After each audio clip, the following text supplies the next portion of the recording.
Eu sou o Vitor Damasio e esse é o VDcast, o podcast para você que vive ou quer viver dos seus negócios digitais.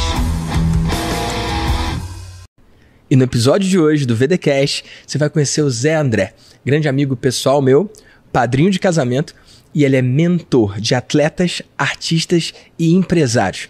E aí, Zé, se apresenta pra galera do VDcast, cara. Pô, cara, amarradão de estar aqui primeiro, né? Você é um cara que eu admiro, um cara que eu gosto de estar perto.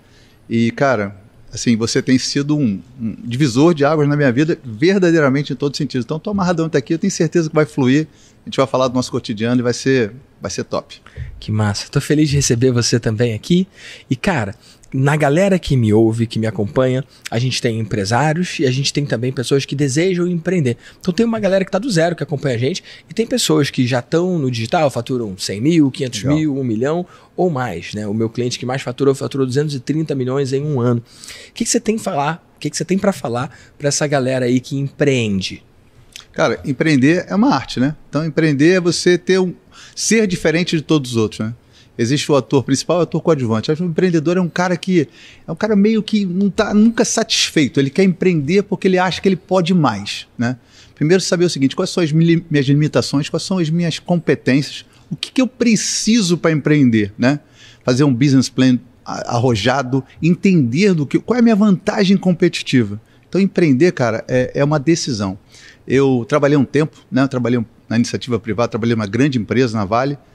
Mas você sabe que eu cheguei no teto, fui promovido de novo. Falei, cara, e agora? Daqui eu vou para onde? Falei, não é isso não. Eu decido voltar a empreender.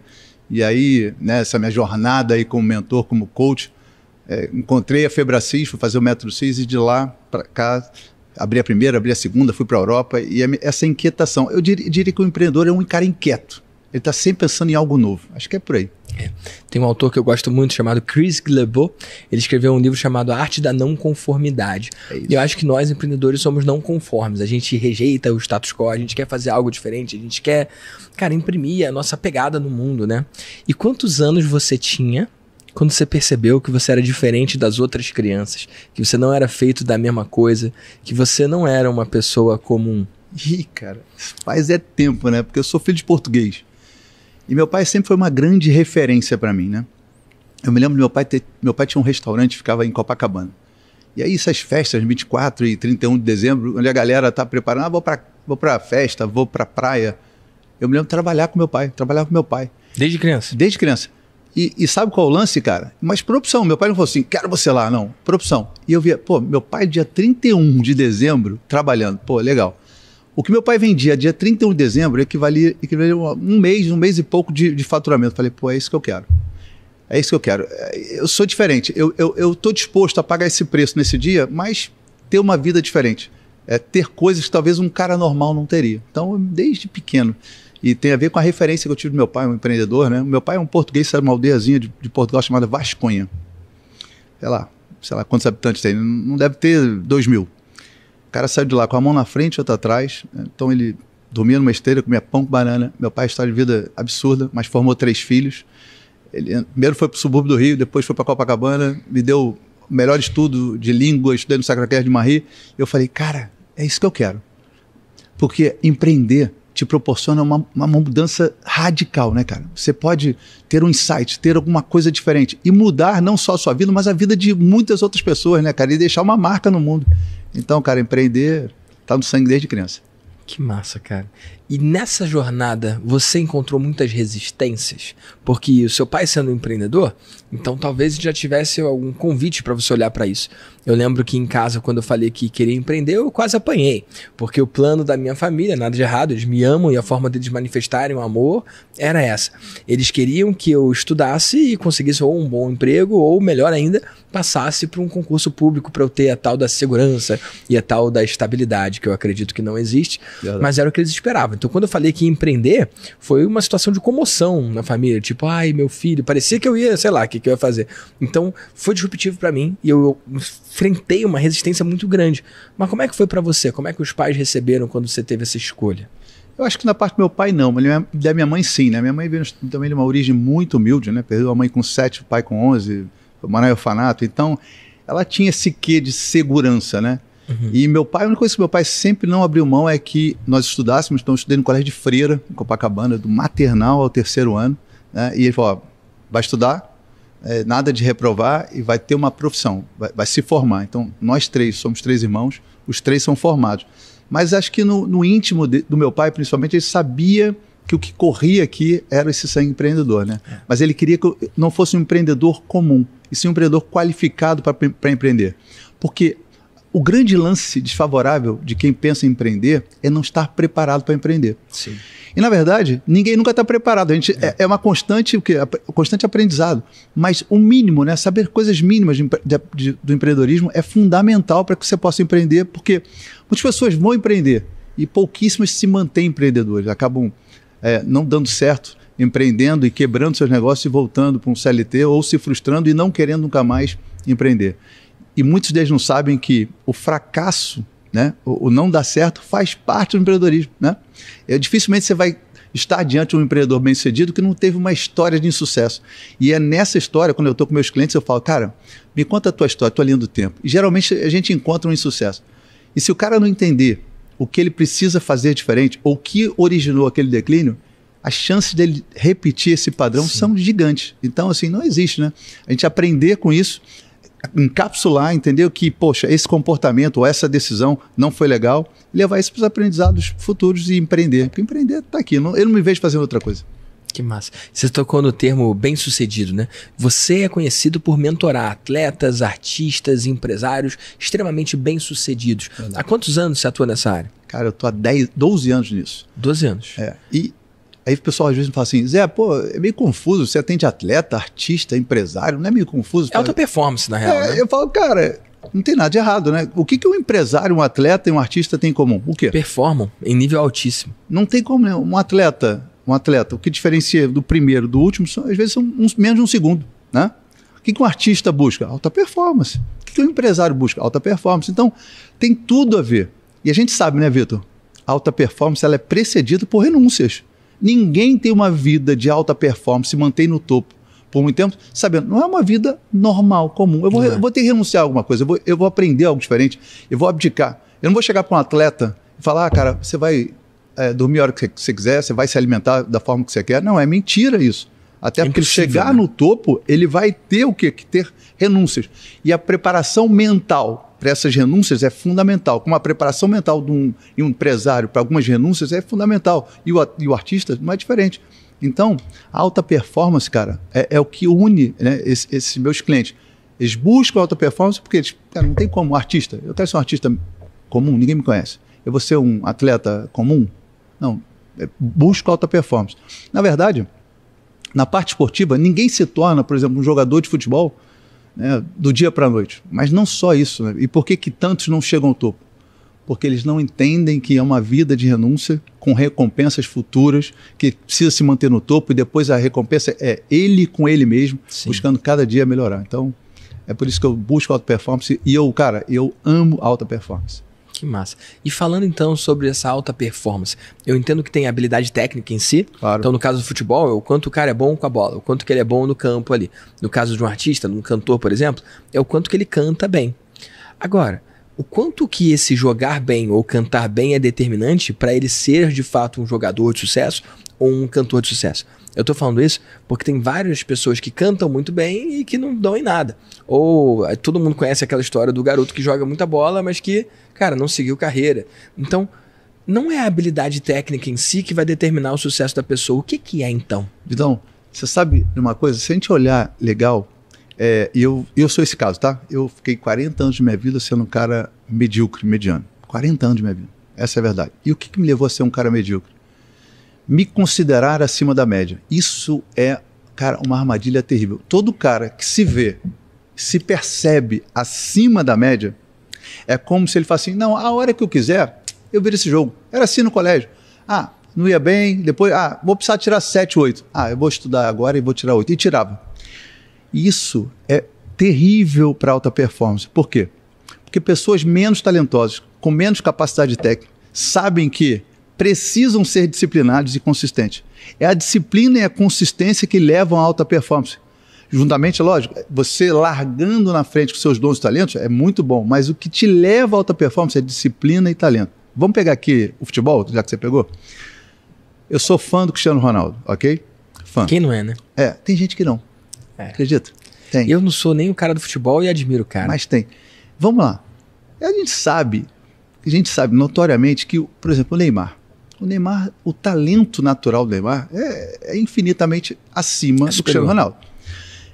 Isso ajuda ou atrapalha? Muitas vezes atrapalha.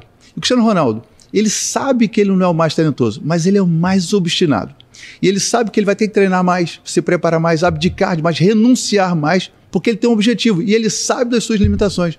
Então ele está disposto a pagar esse preço para alta performance, entende? Ao passo que o cara muito talentoso fala assim, olha, o que quiser eu resolvo. Eu não preciso treinar como todo mundo, porque eu sou melhor que esse cara, eu me vejo melhor. E eu fui esse idiota durante um tempo. Eu achava, não sabe nada, mas a vida, fui envelhecendo, fui vendo pessoas com talentos muito inferiores aos meus, com resultados muito melhores. Falei, pô, tem uma coisa errada. Eu entendi que o meu talento não era suficiente. Que eu precisava o quê? Ser disciplinado, consistente e buscar alta performance, não baseado simplesmente nos meus talentos, mas no meu comportamento consistente. Deu para perceber? Deu para perceber muito, Zé. Então, não estamos falando do cara medíocre, porque o Cristiano Ronaldo não é medíocre, mas extrapolando isso aí, o medíocre com disciplina, ele consegue bater o talentoso vagabundo, então? Ao longo do tempo, com certeza. Você sabe que na história do Cristiano Ronaldo, ele nasceu num lugarzinho que chama-se Funchal, na Ilha da Madeira, né? Então ele foi para o Sporting, lá em Lisboa. E ele foi treinar lá. Clube Esporte, Clube Esporte, fica em Lisboa, né? Esporte. E aí, esse cara, ouviam-se barulhos na concentração à noite. Barulho. Ninguém sabia que barulho é esse, que barulho é esse. Cristiano Ronaldo, pai alcoólatra, uma ilhazinha horrorosa, ele acordava à noite para fazer musculação, porque ele entendia que ele precisava ter mais músculos para performar. Olha que loucura. Olha a mente desse cara.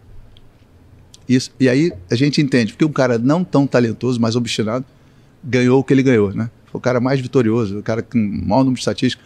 Ele simplesmente é o cara com o maior número de seguidores no Instagram. Você tem uma ideia, o Messi ganhou a Copa do Mundo. Lógico, é um talento, não vamos aqui polarizar isso, a polarização é idiota, né? Mas o Messi ganhou a Copa do Mundo, né? E o Cristiano Ronaldo não teve uma participação muito boa. Ele foi pro Al Nassr agora lá nos Emirados Árabes. Cara, o clube tinha 800 e poucos mil seguidores. Está com 9 milhões.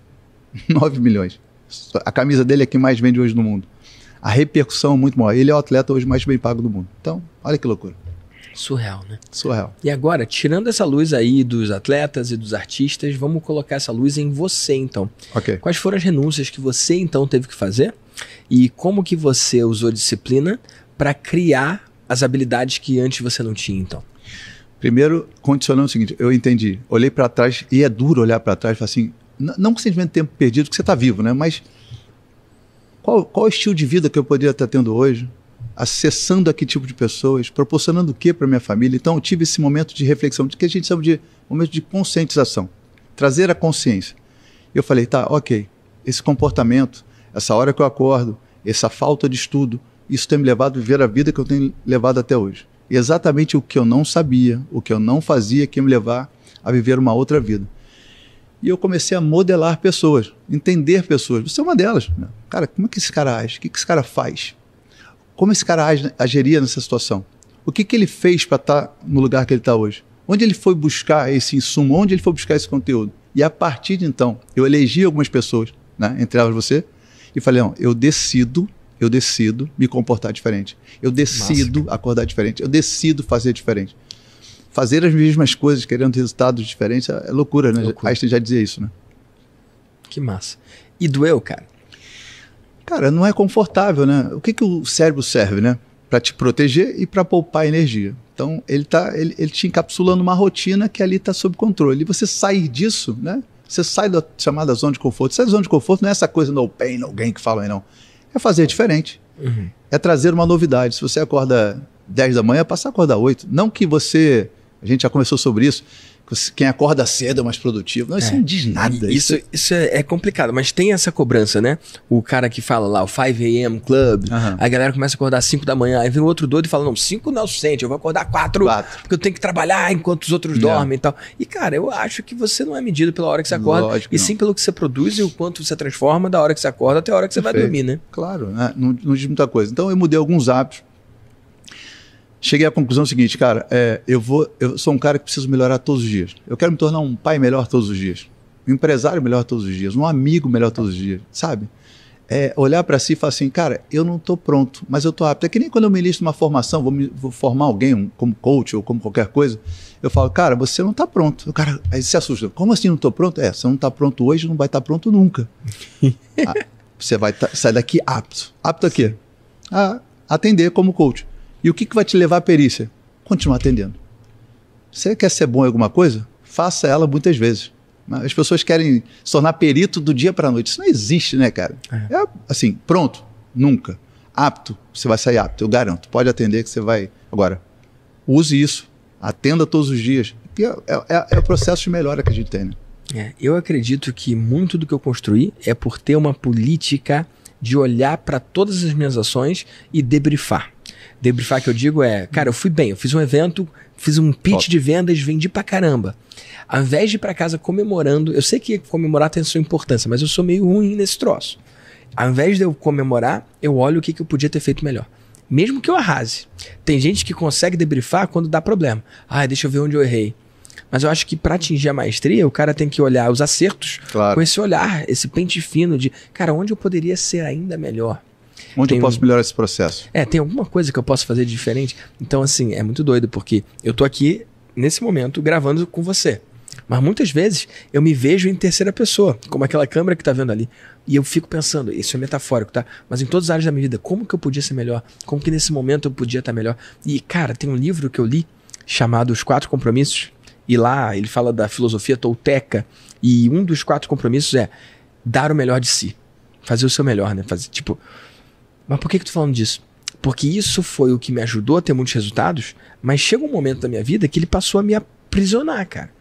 Eu tô dividindo aqui uma coisa que atrapalhou a minha vida. Foi o que me ajudou a construir muito resultado, mas chegou uma hora que eu ia num banheiro público, e aí na hora de ir embora do banheiro tinha um papel ali no chão, e aí a vozinha, você tá fazendo o melhor de você? E eu cismava que eu tinha que limpar aquele troço. Sacou? Deixar o banheiro melhor do que eu tinha encontrado. Então, por uma fase da minha vida e por um período de tempo, me serviu.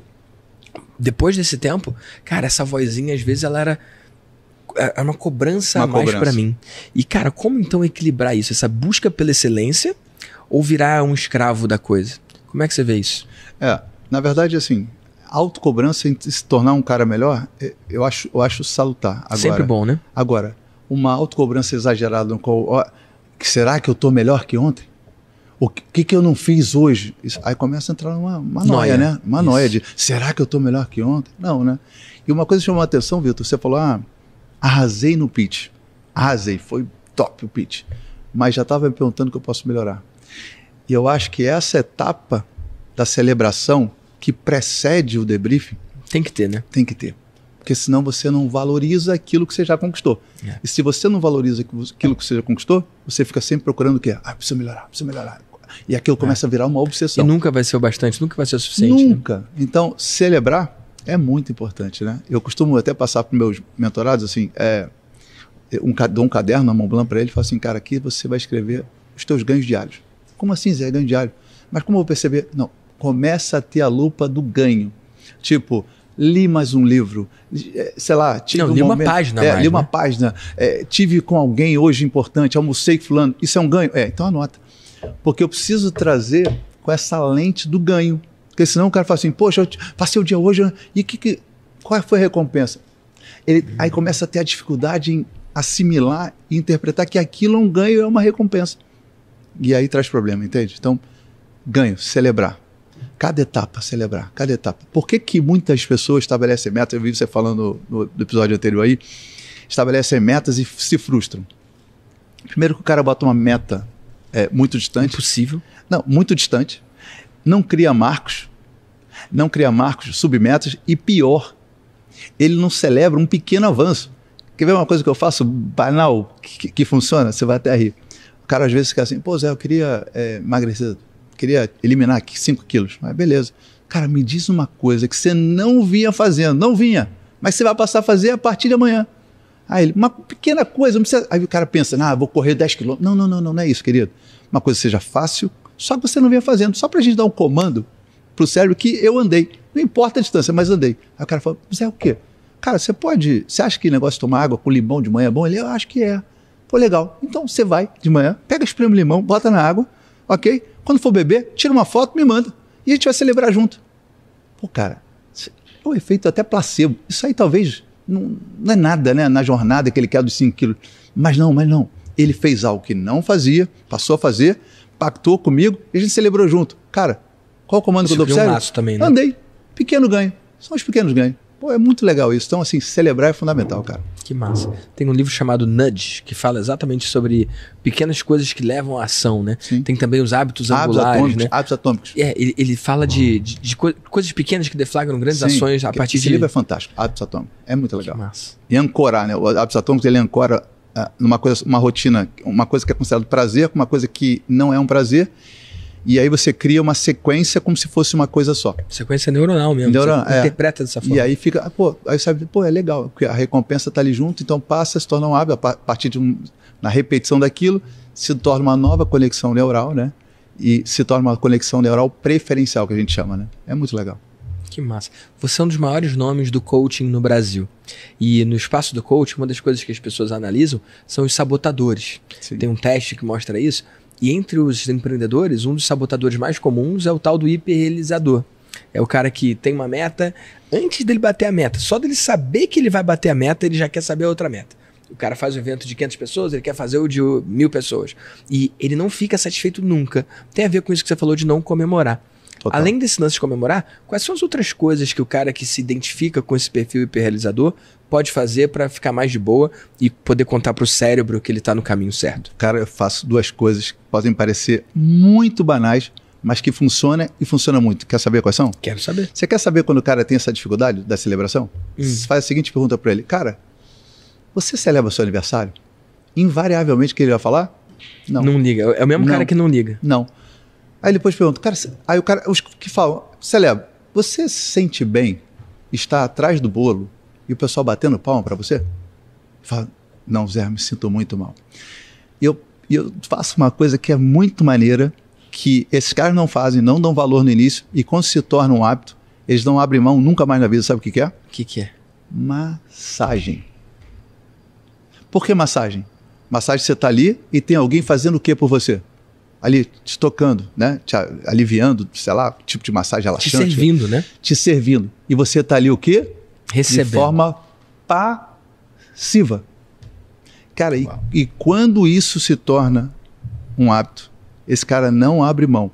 E eu começo a pegar os indicadores dele, e você vê, isso transforma a vida dele, porque ele se permitiu, de uma forma passiva, receber algo de alguém. Cara, isso é demais. E desacelera o cara e isso ancora em várias outras coisas. Ele passa a comemorar, ele passa a ver o mundo de uma outra forma. Então, cara, quando você tiver um cara desse lado, fala assim, irmão, vou passar uma coisa para você. Muitas vezes eu pago, tá? Falo assim, faz o seguinte, eu tenho uma moça que vai lá em casa, né, uma massagista, vou mandar na sua casa. Não, já tá pago. E aí vai, e aquilo se torna um hábito. E, cara, isso alivia o cara. Que massa. É muito legal. Porque a pessoa não tá acostumada com receber, não é uma prática dela, não faz parte da linguagem dela. Não, aquele cara fala assim, pô, cara, maneira a sua camisa, ele fala, não são seus olhos. Pô, cara, esse cabelo teu tá demais. E não, esse cabelo aqui, ele tá sempre ou até que devolve um outro elogio, né? O seu também. O seu também. E nem tá. É uma coisa de autoimagem mesmo, né? De identidade, né? Que precisa ser trabalhado. E esse dar e receber, ele é difícil de estar equilibrado. É muito mais comum a pessoa estar ou desequilibrada para um lado ou para o outro, né? E, cara, você falou que tinha 2 coisas nisso. Uma foi o lance da massagem, qual é a outra? Foi da massagem? Qual do hiperrealizador? Deixa eu ver. Acho que foi da massagem mesmo. É? Tá, mas eu vou lembrar. Tá bom, se lembrar me fala aí, porque eu quero saber, porque, cara, eu não tenho esse lance do hiperrealizador. Eu sou ruim de comemorar mesmo, mas eu gosto do meu aniversário, sacou? Então, eu não tenho esse lance do hiperrealizador, de que tem que ser maior, tanto que nesse ano, e eu gosto de deixar público aqui, não é uma coisa escondida. Eu faturei menos do que no ano passado. A gente tá gravando isso aqui em janeiro de 2023. Obrigado. Cara, 2022 foi um ano mais pesado, mais difícil para mim do que 2021. Então, a gente faturou menos e a margem foi menor. Isso é uma coisa que no mundo do digital é pouco comum, né? Okay. As pessoas gostam muito de parecer bem e tal. Eu falo a real, para até autorizar quem passou por isso, lidar com isso como uma coisa normal. Você já viu empreendedores de alta performance tendo esses settlebacks, esses momentos de declínio? Sim. Porque, cara, não é uma linha reta constante para cima, né? Sim. Agora, como que você faz para fazer que o cara que tem um resultado ruim não se desanime? Porque, para mim, é ok isso. Mas eu sei que tem pessoas que, se não tiverem esse momento, a relação deles com a identidade deles e o lugar deles no mundo se despedaça completamente. O cara que tem isso muito forte nele, eu sou o crescimento, e ele não cresce um ano, cara, ele pode botar em risco tudo que ele construiu. Como que você cuida desses casos específicos, cara? Então, sabe o que eu achei legal quando você aborda isso, né? Primeiro, a facilidade que você tem de falar não só histórias bonitas, né? Ok, faturei menos. Tudo bem. A gente fala a verdade. E sabe qual é o lance, cara? Existem pessoas que têm um problema muito sério. Todo momento, a gente falou sobre isso ontem, e você está trazendo de novo esse assunto, que você faturou menos que você, mas nenhum momento que você está trazendo isso, você está se comparando. Porque a maldição da vida é quando você vive se comparando, cara. Tem pessoas que eles podem até ter crescido, mas se a referência dele for uma pessoa, ele viver se comparando com o empresário tal, alguém cara que cresceu mais. E aí aquilo traz uma infelicidade tamanha. Então, o teu lance é muito tranquilo, porque é você com você, é o seu jogo. Então, tá dentro de casa. O que você vai fazer? Você vai lá, vai entender o ano, vai entender, comparar, pegar os indicadores mês a mês, entender o que aconteceu, onde foi o gap, o que você podia ter feito diferente, e beleza, a gente traz isso para o ano seguinte, aperfeiçoando o ano seguinte. E tá tudo bem. O problema é quando eu me comparo, quando eu vivo me comparando. Cara, a comparação, ela gera ingratidão. Imagina, comparação, ingratidão. Ingratidão não prospero. Eu posso até ser bem-sucedido, mas próspero não vou ser nunca. Cara, você imaginou? A gente tem uma pegada, né? Eu sou um cara cristão. Deus... Nós somos. Nós somos. Cara, Deus cria as pessoas, cada um com seus dons e talentos. Uhum. Né? Nos faz únicos. Digital, única. Íris dos olhos, única. Aí o cara vem pra cá e vive se comparando. Ele tá falando, Deus, pô, você errou na criação, cara. Você me botou... Né, cara? Você errou na criação, porque eu queria ser que nem fulano. E cara, o que eu vejo? A infelicidade das pessoas passa por isso. Por uma eterna comparação. Porque a comparação gera insatisfação. Insatisfação é a maior maldição. Porque não deixa você prosperar. Porque você sempre terá algo que alguém faz ou tem mais que você, ou melhor que você. E isso gera uma vida de infelicidade, cara. Isso é um caos. E eu vejo muita gente assim. O cara troca de carro e compara o carro dele com o outro. Não, mas eu queria ter agora outro carro. A empresa dele... Isso tem a ver com uma deturpação das crenças de identidade e capacidade de merecimento. Ele precisa ter para ser. Entende? Eu preciso ter para ser, porque a identidade é fragilizada. A autoimagem dele é fragilizada, né? O Paulo fala uma coisa que eu gosto muito. Eu vou ter tudo aquilo que meu ser for capaz de fazer. Sacou? O que importa é quem você é, cara. Você não é aquilo que você faz, nem aquilo que você tem. Você é a tua essência, né? E de acordo com a tua essência, você se torna capaz, e de acordo com a tua capacidade, você passa a ter. E cara, mantém. Muito poderoso isso, cara. No inglês tem um trocadilho, né? Nós somos human being, que é ser humano, né? E não human doing. E muitas vezes a gente fica limitado pelo que a gente faz. Quando você se apresenta, e aqui mesmo no VDCast a gente se apresenta falando o que a gente faz, qual é a nossa função no mundo ou na empresa, né? Sendo que a gente não foi criado por Deus para fazer nada. A gente foi criado para ser quem a gente é. E vibrar nessa identidade. E isso que tem que dar pra gente a tranquilidade de assumir o nosso lugar na Terra. Mas de alguma forma, a gente consegue se perder da gente mesmo e entrar numa onda de que a gente tem que fazer alguma coisa ou ter alguma coisa, ao invés de vibrar nessa frequência do ser. Porque ninguém ensina esse troço, né? Na escola ninguém ensinou. É verdade. Né? E as pessoas...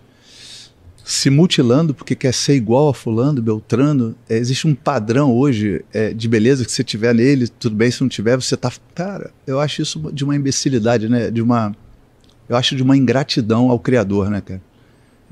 Nenhum de nós é um erro de projeto, né, cara? Às vezes eu até pego gente e falo assim, pô, Zé, mas minha mãe tentou fazer isso, tentou... Cara, mas você veio aqui, você tem um talento único, você é único. E o que a gente tem que entender é que a gente faz parte de uma engrenagem muito maior. Nossa engrenagem é muito maior. O que eu faço, né? Eu acredito que nós somos cidadãos do reino, que estamos aqui para deixar um legado, para construir algo maior do que nós. Cara, não importa, o seu dom e talento é parte daquela engrenagem que vai ser um todo, né? E se todo mundo tivesse esse grau de consciência, a vida era muito mais fácil, muito melhor, muito mais leve, né, cara? Acho que é por aí. Cara, uma das coisas que regem o que eu faço é entender que eu falo de marketing, cara, mas eu atraio a galera pelo marketing. Muitas vezes eu atraio eles pelos dígitos, mas a transformação que eu faço na vida dessas pessoas, que na verdade elas fazem através da exposição delas ao que eu ensino, ela não fica só no marketing. A minha missão é mudar a forma que eles pensam e a forma que eles agem para mudar como eles são. E quando isso fica alinhado, cara, o lançamento, a mentoria, o curso, o evento, o pitch, o webinário, todo esse resto vira menos relevante, cara. E você, através das ferramentas de coaching, já viveu isso em várias frentes, com vários clientes. Tem algum caso que você possa, sem falar com quem, né, sem expor o cliente, a não ser que ele tenha dado o ok, obviamente, tem algum caso interessante, cara, para as pessoas poderem entender? Porque eu tô pensando no cara que tá ouvindo o VDcast e ele acha que os resultados dele não estão indo tão bem por causa de falta de habilidade técnica, ou por falta de algum conhecimento específico, ou pior, por falta de esforço. E ele está acreditando que então ele vai ter que trabalhar 2 vezes mais agora e que aí então ele vai conseguir ter esse resultado. Tem algum caso que você pode trazer para destruir essa crença deles? E o Tony Robbins, ele tem isso, né? Ele fala que ele foi contratado para treinar a galera a atirar. Então tinha gente que tinha muitas horas de tiro e aí ele botou a galera para fazer um exercício de equilíbrio, que é tipo uma prancha em cima de um rolo que é móvel e eles tinham que se equilibrar naquele negócio ali. E aí passando por aquele exercício, depois indo atirar, todo mundo atirou melhor. Não porque treinou tiro, mas porque treinou uma outra área, uma outra habilidade.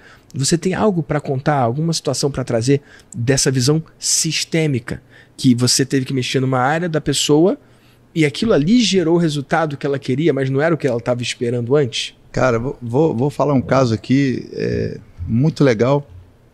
Tem a ver com o espiritual também, né? Seguinte, a história é a seguinte: 2 irmãos, ok? 2 irmãos, o pai muito rude, batia muito nos irmãos. Só que batia muito mais nesse cara, que era meu mentorado. Batia muito mais nele.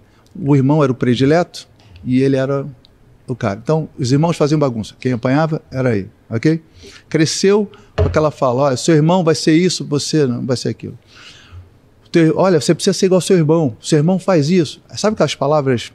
E as palavras amaldiçoou, né? Beleza. E esse cara trabalhava na Petrobras e me contratou para uma transição de carreira. Ele queria vir para a Febracis, se tornar um franqueado Febracis. Falei, claro, faço. Mas como você sai, toda transição, como você sai de um lugar, você entra no outro. Eu falei, olha, gente, eu vou te conduzir, mas essa mochila eu não quero que você traga para cá. Isso. Vamos resolver isso aqui? Vamos, beleza? Olha que coisa. Então, o que ele vivia? Qual era o ambiente dele da Petrobras? Ele ele é engenheiro, entrou na turma de engenheiros, todos eles foram promovidos, menos ele. O cara brilhante, um cara que talvez o cara que eu conheço que mais leu o livro, um cara brilhante, só que não prosperava. Por quê? Porque ele tinha uma crença de ser preterido. Com o tempo eu descobri onde é que estava essa crença de ser preterido, ser comparado e ser injustiçado. Aonde está? Lá na infância, com o próprio irmão. Os 2 faziam, quem levava? Ele. O pai sempre dando crédito ao irmão e não para ele. Então ele tinha essa crença lá, né? Ele carregava isso com ele de ser injustiçado, de não reconhecerem o talento que ele tinha, por conta do que ele viveu na infância, ok? Eu falei, Zé, o que isso tem a ver com mentoria? Olha o que eu fiz, Vitor. Eu falei, cara, beleza, vamos trabalhar isso? Vamos. Vamos pensar aqui na transição? E aí, vamos, beleza. Mas eu vou te pedir fazer uma coisa. Olha que tem que ter coragem para fazer isso, né, cara? Eu falei, eu vou te pedir fazer uma coisa, mas eu quero que você faça. Ok? Ele falou, tudo bem, Zé, eu faço sim. A gente já tinha uma aliança, né? Falei, seu pai é vivo? Ele, mas está meio debilitado. Tá, então, seu pai mora onde? São Paulo. Beleza. Pega teu carro. Vá a São Paulo. O que você vai fazer, cara? Você vai olhar pro teu pai. Vai falar um monte de coisa que você quer falar com ele. Vai perdoar ele. Vai se sentir perdoado. Vai pegar a mão do teu pai, vai botar na tua cabeça e falar, pai, me libera a prosperar. Pai, eu queria que você me liberasse a prosperar. Eu queria que você anulasse todo e qualquer decreto sobre minha vida de incapacidade, dizendo que eu era pior que meu irmão, que eu fazia as coisas erradas. Me libera a prosperar, pai. E assim ele fez. Zé, o que você está me pedindo é muito difícil. Eu falei, cara, faz. O cara pegou o carro, foi para lá, e o pai, meio debilitado, botou a mão na cabeça dele e falou, te libera a prosperar. Eu estou anulando o mundo espiritual. Toda palavra maldita que eu falei, toda comparação, tudo aquilo que eu falei que você era pior que teu irmão, ok? Aí ele me ligou emocionado, voltando, chorando, não sei o quê. Foi uma coisa assim, legal, né? O que aconteceu com esse cara? Prosperou. Não só prosperou, foi promovido na Petrobras, ganhou uma placa de reconhecimento na Petrobras. Uma placa de reconhecimento. O que aconteceu? Ele queria transicionar, abrir uma franquia. Nem transicionou, ficou não feliz e bem onde estava. Ficou lá. Nossa. Porque muita transição, Vitor, e aí serve para essa tua audiência que é muito legal, existe muita gente que faz o que eu faço, mentor, que faz o que você faz, mentor, trabalha com a parte coaching de transição. Cara, muitas vezes uma transição passa por uma rota de fuga, né?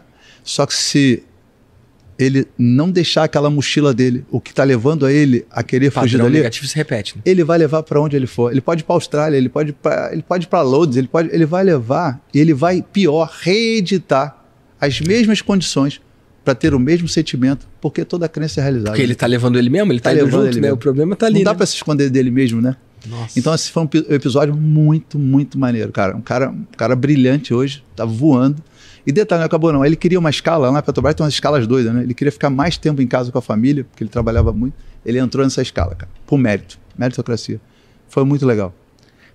Tinha que ter coragem para falar isso, né, cara? O cara fala, pô, esse cara é doido, né? Vou cancelar o processo com esse cara. Mas foi muito maneiro, foi muito legal. Massa.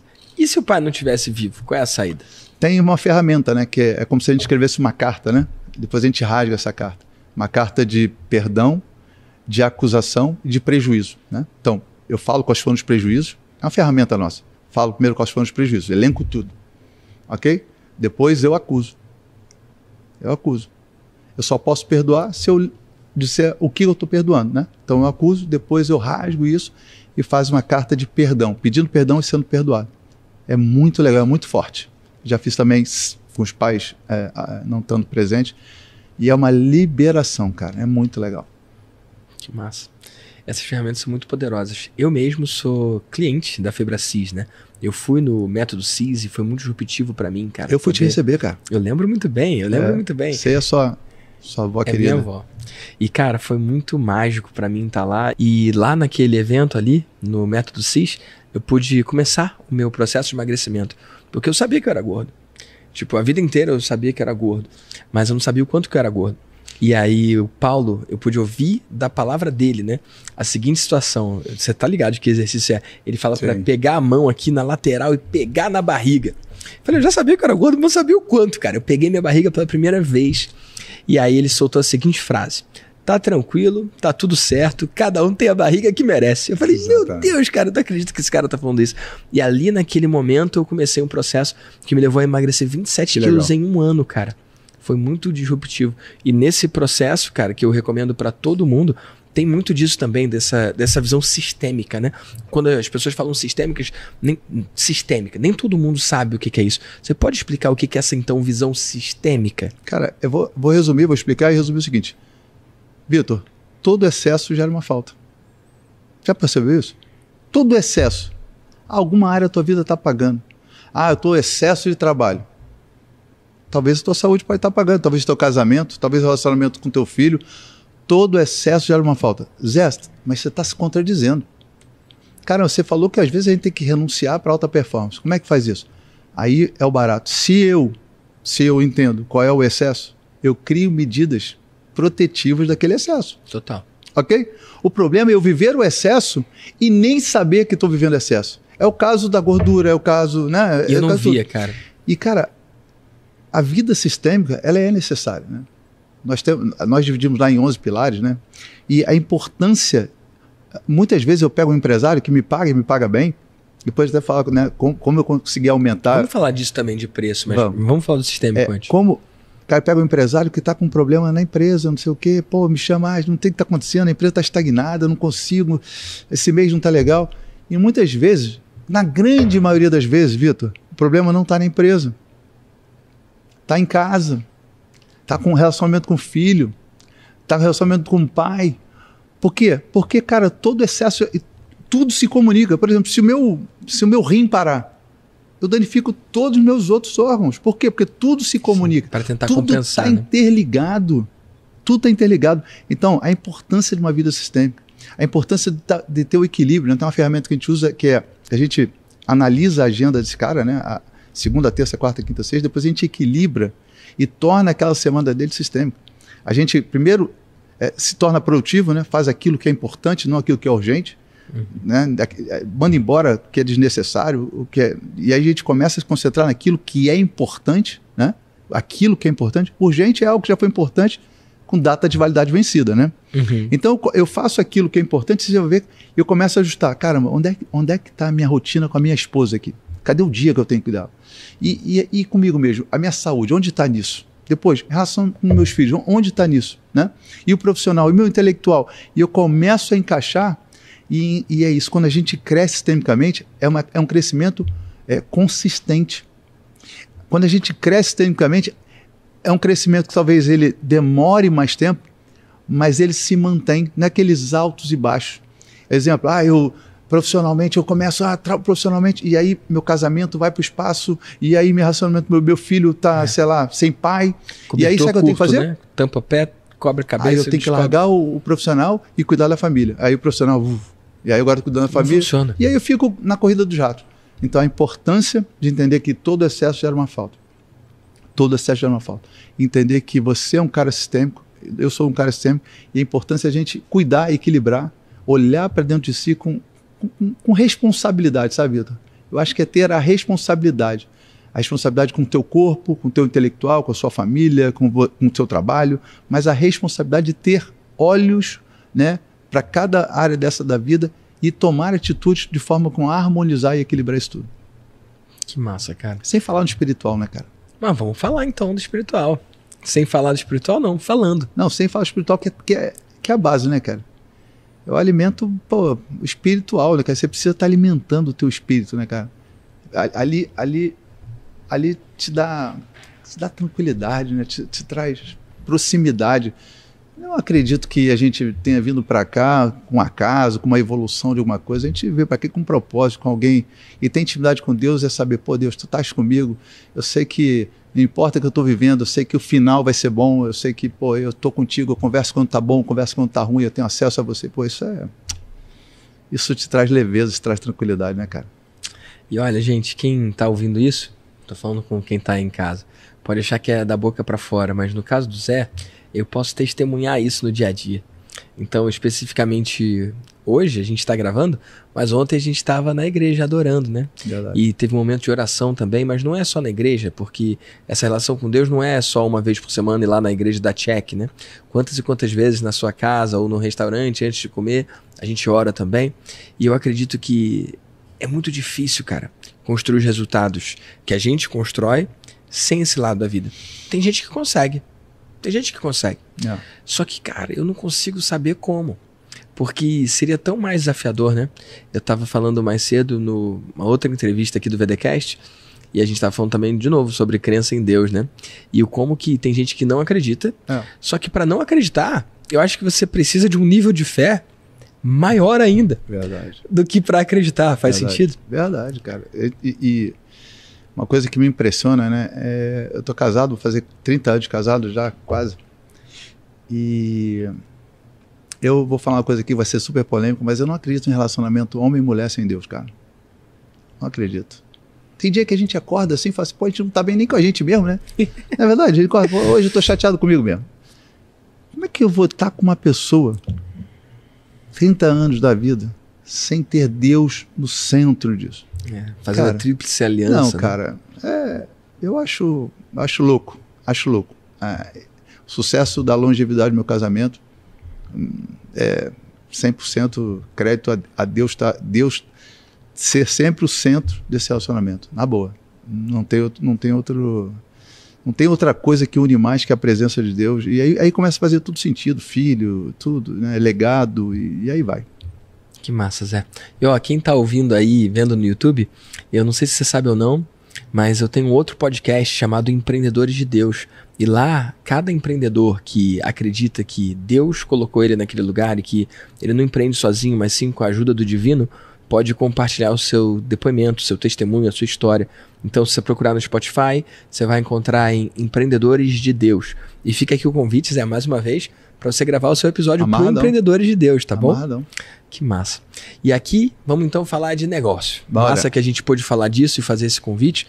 Mas vamos falar para quem está em casa e quer prosperar no digital, quer levar sua voz, a sua mensagem para o mundo, vender cursos, vender mentorias. Como que você conseguiu aumentar os seus preços? Você falou disso, mencionou rapidamente aqui, mas como é que é isso? Quanto que você cobrava? Quanto que você passou a cobrar? Como que é essa sua experiência como mentor? Cara, deixa eu fazer um link aqui, só para a gente sair do espiritual para cá. A Bíblia fala que ide, pregar o evangelho e fazer discípulos, né? O que é um discípulo, cara? O que tu acha que é um discípulo? O que é um discípulo para você? Discípulo é quem segue os passos. De um mestre, de alguém? Uhum. Cara, já parou para pensar que isso é mentoria? Já parou para pensar nisso, cara? É. Ide fazer discípulo. O que é o discípulo? Cara, você está ali, você está dizendo o que, o como, você está ali, né, discipulando, você está ajustando a rota. O que é isso, cara? É um mentor, mentoria. Cara. Então, cara, Jesus é o cara. É o maior mentor de todos. Se você for nos evangelhos, cara, ele está ali sempre mentoreando, com parábola, mas ensinando. Então, cara, mentoria. Vou te falar, como é que eu cresci? Né? E aí, vou contar o episódio que a gente estava lá no Bibi.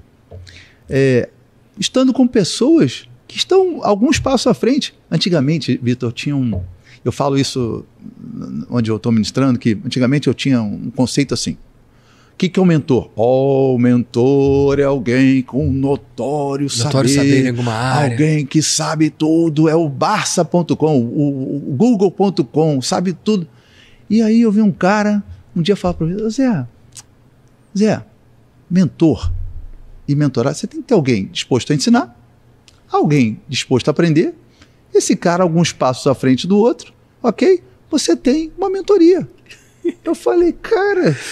Faz todo sentido, cara. Não é verdade? Porque senão a gente está elencando e jogando os mentores para aquele cara que está... Então, o cara que está começando hoje nunca vai ter um mentor. Por quê? Porque ele sabe demais para ele. Então, é uma corrida. Se eu estou alguns passos à sua frente, eu posso ser seu mentor. E nós dois podemos estar iniciando. Eu estou hoje nível médio. Ok. E você também. Mas estou com uns passos à frente, eu posso ser seu mentor e você é mentorado. Sim. Basta que eu queira aprender, basta que você queira me ensinar.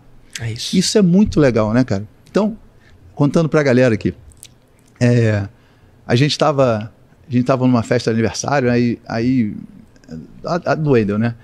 Na casa do Wendel. Foi aniversário da... Acho que foi da Nath. Foi da Nath, é. E aí um amigo nosso falou assim, pô, Zé, caramba, cara, só fui lá fazer isso aí porque era você, porque é muito barato. Eu falei, caraca. Não, mas para explicar, tem que botar um contexto pra galera. É um cliente seu que fez um processo com você.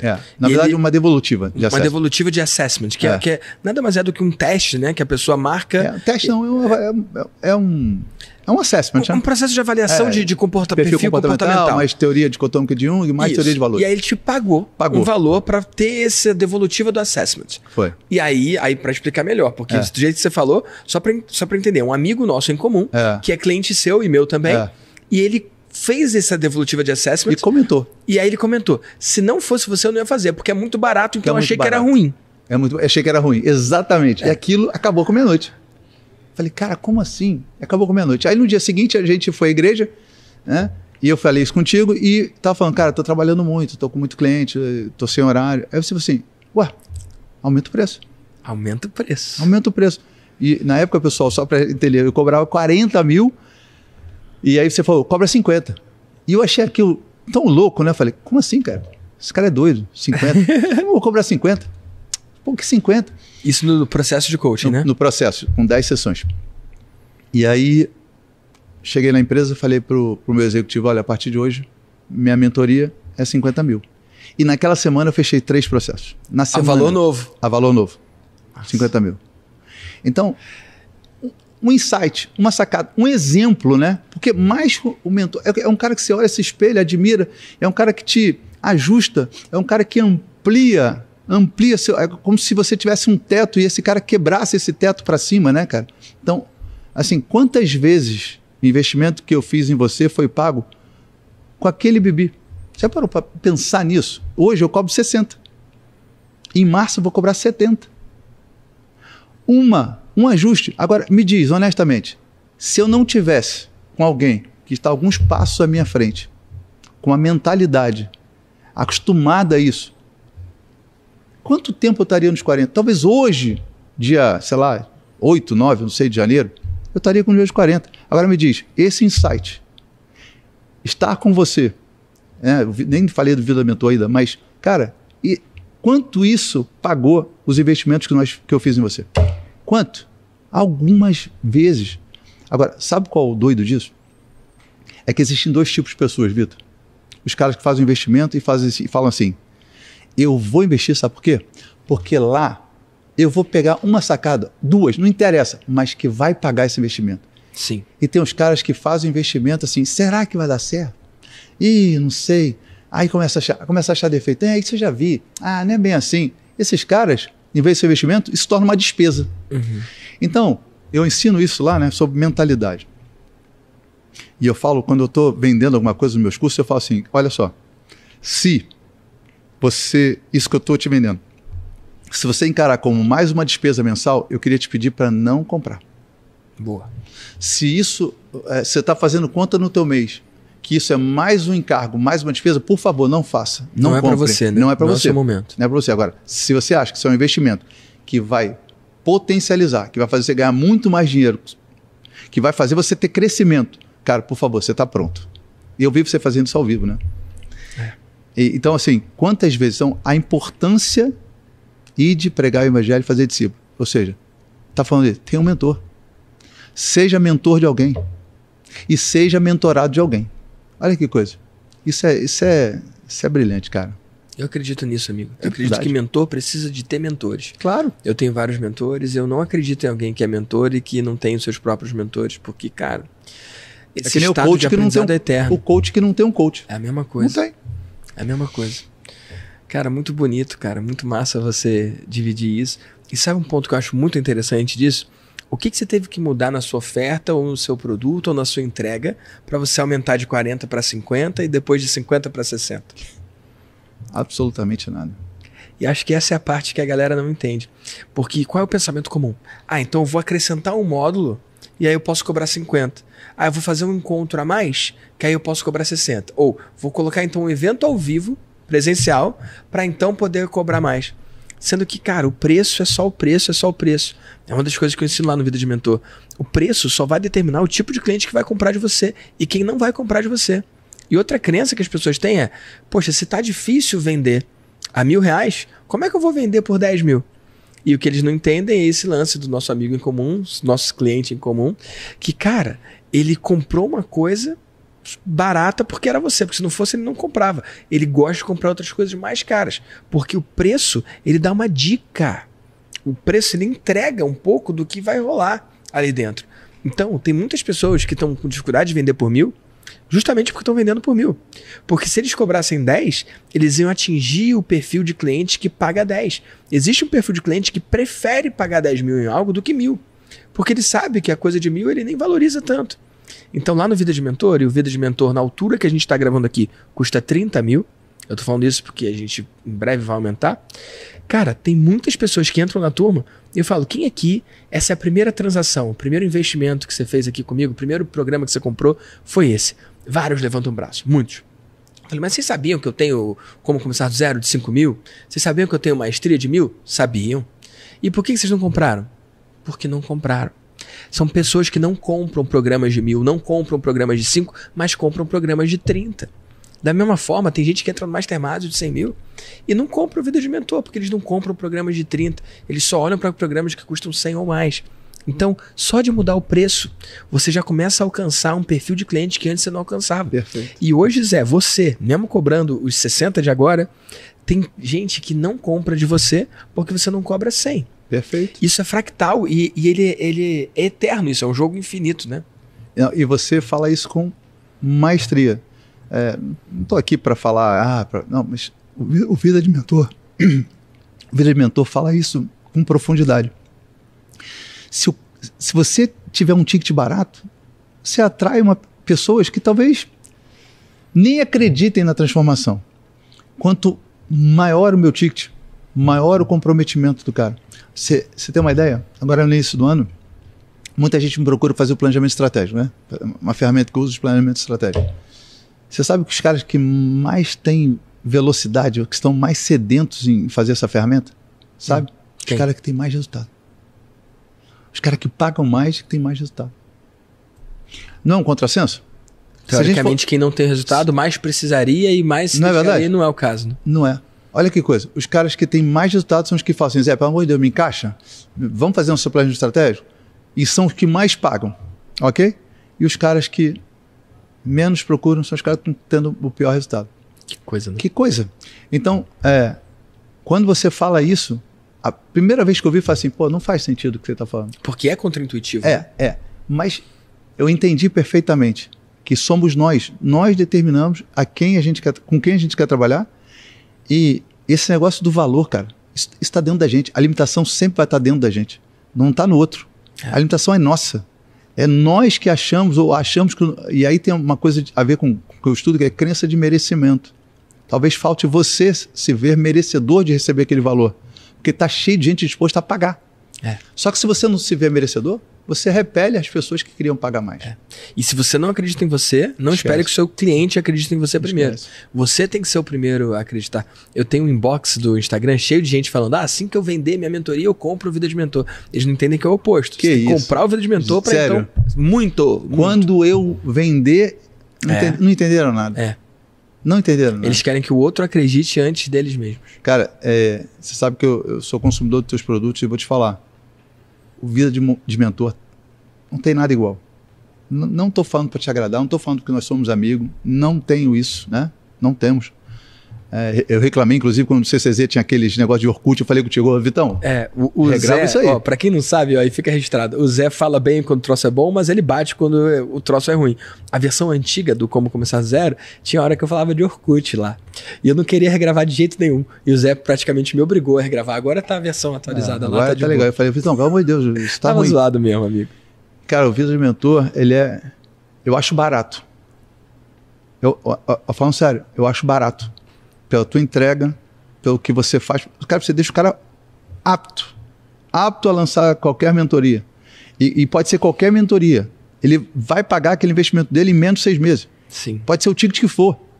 É muito barato. E é preparado, módulo a módulo. Você faz o exercício, o cara faz isso, cara, vai lá, oferta alguma coisa para alguém. E você me ganhou naquela, né? Quando você faz aquela entrevista de admissão para a mentoria.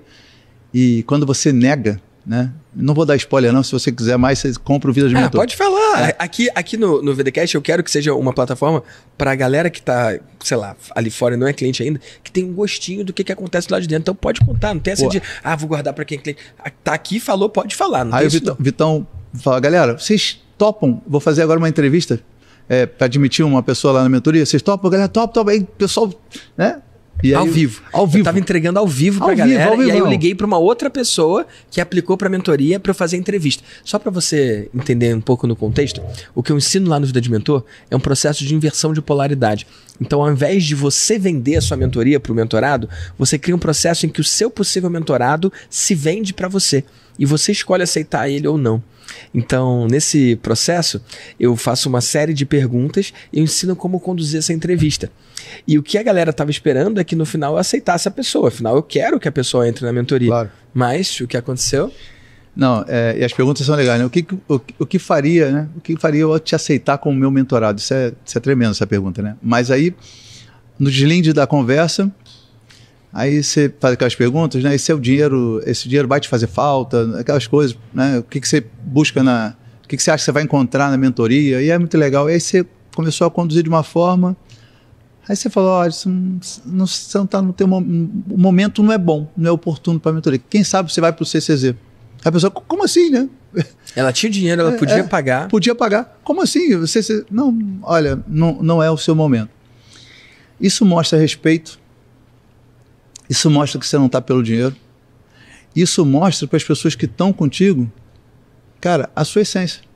Se tem uma coisa que, assim, que eu admiro em você, é isso, né, cara? A sua honestidade com as pessoas que estão do seu lado. Você fala mesmo, bota mesmo, não tô a fim de te ver hoje não, amanhã eu vou... Não tô com saudade ainda. Não tô com saudade ainda não. E é legal, cara, é legal. E que é engraçado que a gente tem um monte de amigo em comum e eu só consigo ver esses caras quando eu tô no Rio de Janeiro.